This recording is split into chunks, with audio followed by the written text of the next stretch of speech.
She's going to provide you with a lot of energy. As I said, she's an Olympian. She's a member of our Canadian skeleton team. She competed in Sochi. Please welcome to the TEDxKildonan stage, Cassie Hawrysh.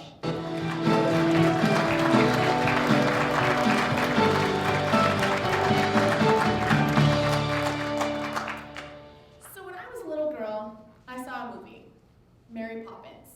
Maybe you guys have seen that movie.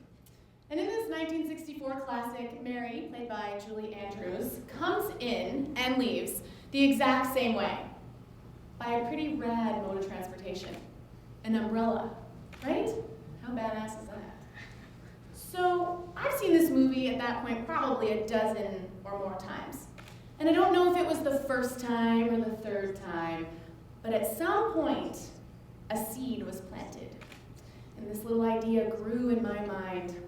And it wasn't when I went out to the garage to get my tiny neon umbrella, and it wasn't when I climbed up the 2 stories of my playhouse, nor was it when I thought to myself, this isn't quite high enough, I'm gonna get on the railing, that I thought to myself, this is a horrible idea.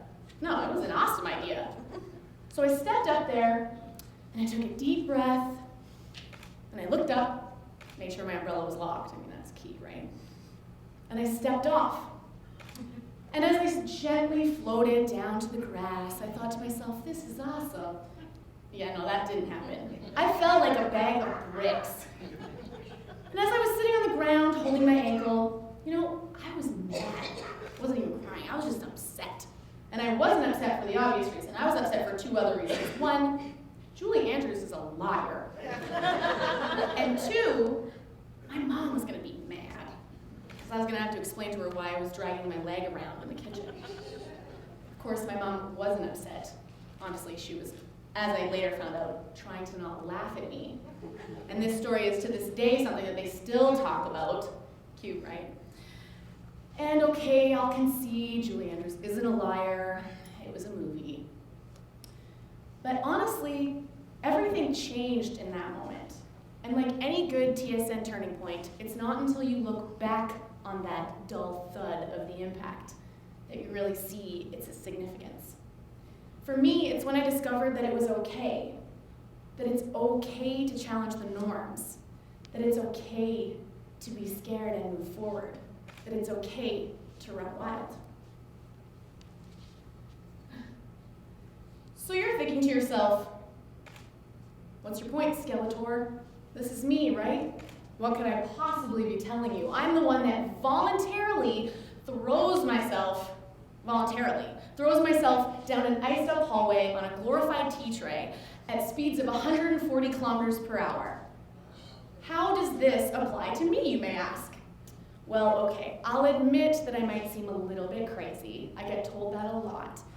But this career has definitely pushed my limits in more than just the scary ways. It has got me right next to a 4-letter word that we all try to stay away from: fear. I have to hold hands with doubt every single time.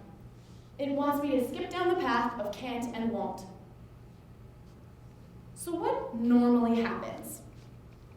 Well, usually we get older and wiser, right? And we start looking at things through different perspectives.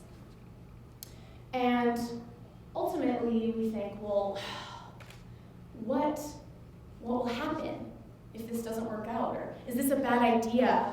Or what about my finances? Or what will people think? We stop thinking in that reckless abandonment type of childlike way. But that was a skill too, wasn't it? To be able to just say, I want to do that, and go do it. So why is it that we walk away from those things? I'm here to tell you that this state of mind is accessible to anyone.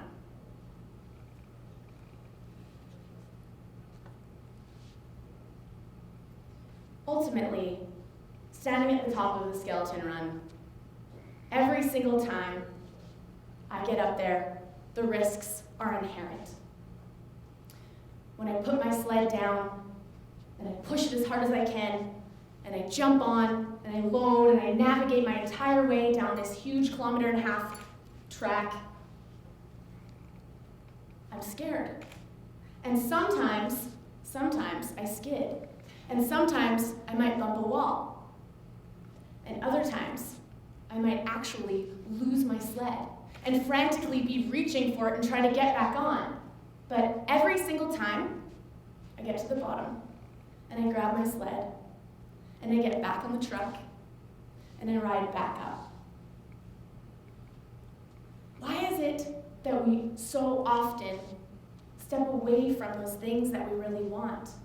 We turn our backs on them because they're scary. There are 3 things that I can tell you that will help you guys run wild. Number 1, the only thing holding you back is yourself. This one is so important. Think about that for a second. I mean, we could come up with hundreds of examples of things that are the reasons why we can't do something. But really, you are going to create your own destiny. And think about yourself when you were in the sandbox as a little kid. You're sitting there playing in your cool little shovel and you're digging a cool hole. And there's this friend next to you and he's playing with a truck. And he's thinking, hey, he says to you, we're gonna play with this truck now. Well, no little kid's gonna stop doing what they're doing just because someone told them to or because this truck was maybe better. You keep doing what you're doing and you do you. Number 2, imagination is your only limiter. Truly, ask yourself, what do you want? What do you really want? I know it seems kind of flighty, but seriously, it's the one thing that you're maybe scared to tell your friends or your family that you really want to do. If you want to say it loud, you want to say it quiet, that's the thing. And whenever you discover what that thing is, you need to step towards it, not away from it. Number 3, you have to fight through some of the worst days of your life to earn the best days. Now, I could stand here and tell you dozens and dozens of stories of hardship and pain, and I'm sure everyone in this room could share equal stories that would break all of our hearts, right? That's life. Things happen. They're difficult. But the one thing that we all have in common is that we got through them, and we're all here. So keep going. There's an old Aboriginal tale, the grandfather and a granddaughter. And the grandfather says, there is a fight going on inside of me. This fight, he says, is between 2 wolves. One is evil and represents anger and sorrow and fear and guilt and ego. And the other is good, represents hope and love and benevolence and truth and faith. And he continues, this story and this fight is going on inside of everyone.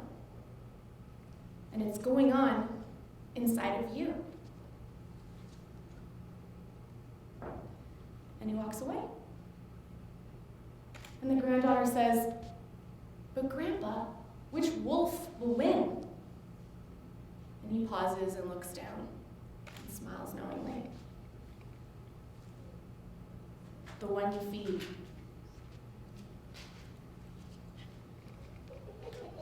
Isn't that true, though?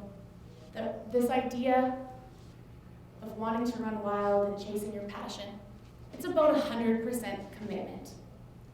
I do not care what your running wild looks like. Maybe it's something so huge you can't even imagine it yet. Or maybe at this point, it's just your grocery list. But get after it. Because I can tell you that there isn't one thing that you can't get through and you can't overcome.